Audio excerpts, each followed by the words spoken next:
L'histoire la plus étrange que j'ai vécue avec la sorcellerie. Cette histoire-là, c'est moi personnellement que j'ai intervenu dedans et subhanallah, c'est étonnant.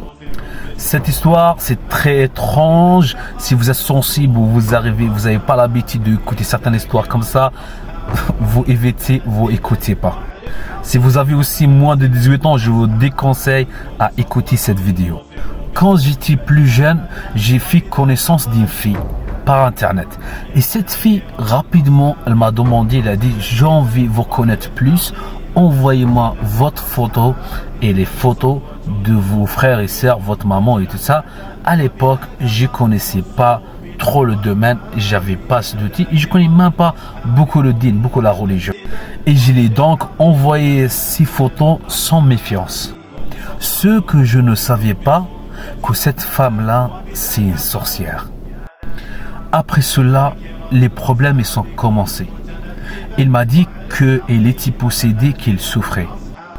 Pour la soutenir, je lui dis que ma sœur elle est atteinte par un cancer. Pour ne pas éveiller mes soupçons sur elle. À ma grande surprise, il m'a dit qu'elle aussi, elle souffrait d'un cancer. Et je l'ai cru. Ma sœur, elle travaillait comme une directrice dans un magasin.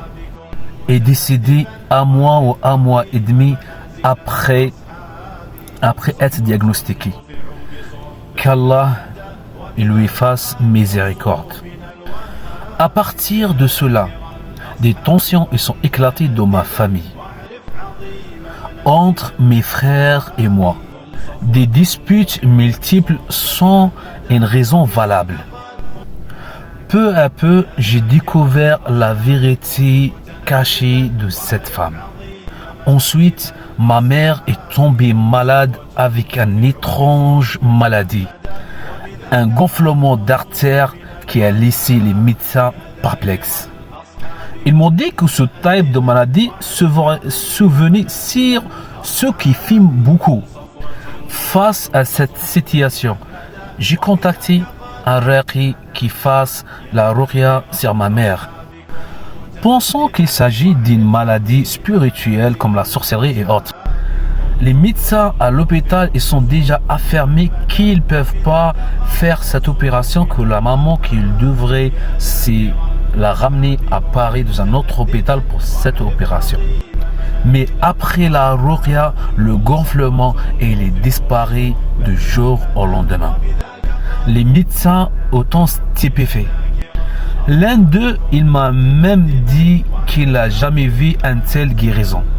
Puis, il y a des étranges appels téléphoniques qui sont commencés à arriver chez nous en pleine nuit. Depuis des numéros inconnus. On n'entend que des murmures ou des voix incompréhensibles. J'ai compris que j'ai involontairement plongé ma famille dans un combat contre une sorcière.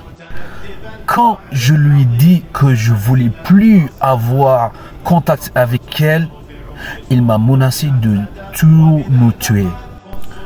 Peu de temps après, ma sœur est morte avec un cancer. Puis mon père a succombé aussi au cancer. Et notre de mes sœurs, elle était frappée par des troubles obsessionnels qui la poussent à suicider, il vouloir de se suicider. Heureusement qu'on avait intensifié la ruqya et demandé protection auprès d'Allah subhanahu wa ta'ala. Lorsque je voulais me marier, ma fiancée soudainement commençait à sentir des choses inexplicables. Elle est tombée gravement malade. Les médecins à l'hôpital ils sont dit qu'elle reste plus pour elle de globules rouges ou blancs, je ne me rappelle plus, et qui si un exemple il attrape un seul rhume, il peut mourir, alors ils sont mis dans une chambre stérile. Elle a réfléchi, elle a dit les ennuis sont commencés. Une fois je connais cette personne pour le mariage, alors elle a renoncé à son mariage, il ne voulait plus se marier avec moi. Un jour, j'ai dit à la sorcière, j'ai envie de la voir pour la donner de l'argent. Elle devrait prendre un vol pour l'Espagne à 12h30. J'ai pris un vol de Paris pour aller la joindre et mon retour, il était à 15h30. Écoutez bien, elle, son vol pour aller en Espagne, il était à 12h30. Le vol de frère, il était à 15h30. Ça veut dire, il voulait l'attendre dans l'aéroport pour voir que ça ressemble à quoi. La grande surprise que cet avion, il savait qu'il était à l'aéroport, qu'il va l'attendre. Qu'est-ce qui s'est passé? L'avion qui devrait la prendre pour 12h30 est tombé en panne. Il n'est pas venu et l'avion est tombé en panne jusqu'à l'avion de Paris. Il est parti. Et son avion pour l'Espagne, elle a démarré jusqu'à 20h. C'est-à-dire jusqu'à le frère. Il est retourné à Paris, qui est son avion, et il est parti. Subhanallah. Ma vie a basculé depuis que j'ai rencontré cette femme. Et même aujourd'hui, je porte encore les conséquences. Jusqu'à un jour, quelqu'un m'aide pour découvrir le vrai nom de cette femme.